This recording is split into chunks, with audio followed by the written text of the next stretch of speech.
La giornata del ricordo, istituita con una legge del 2004, come la giornata della memoria per l'Olocausto degli ebrei o il 25 aprile, costituiscono momenti commemorativi di situazioni diverse, espressioni di eccidi che gli uomini hanno cercato a lungo di distinguere. Ma la logica della violenza, della morte e della sopraffazione è comune, non ha matrici politiche, come giustamente è stato ricordato dalle personalità che hanno affollato il palco della ricorrenza, celebrata a Padova alla pari di tante altre piazze del nord-est, per ricordare i martiri delle foibe, profonde depressioni in cui vennero scaraventate dai partigiani titini migliaia di persone colpevoli soltanto di essere istriane, giuliane e dalmate. 250.000 vi sfuggirono, 2.500 dei quali si stabilirono proprio nella città del Santo. Tra i presenti, figli e nipoti di infoibati, premiati con medaglie e riconoscimenti. In questa giornata il fatto di aver riconosciuto almeno una giornata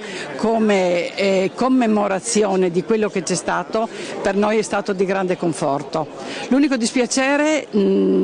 chi come me, voglio dire persone di questa età, eravamo bambini quando siamo venuti via, è il fatto che i nostri genitori non hanno potuto neanche avere questo minimo risarcimento morale di quello che hanno subito. Il comune di Padova ha deposto una corona di alloro alla lapide cittadina in onore dei caduti. Io ho voluto oggi ricordare anche una cosa e anche un momento della mia esperienza personale, perché mi è successo di incontrare questi anziani, queste persone che sono state abbandonate dall'Italia e sono rimasto colpito di come è rimasta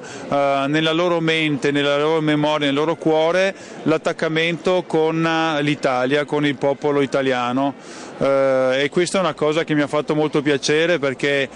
sono pagine brutte queste della storia, pagine che sono state scritte per convenienza economica e politica, che però hanno lasciato centinaia di migliaia di italiani in Istria, in Dalmazia, da soli. Ed è giusto adesso non negare più, perché ricordiamo che per un lungo periodo di tempo c'è stato, come per la Shoah, anche per questo un negazionismo politico che adesso invece è giusto ricordare nella misura corretta e reale di quello che è successo.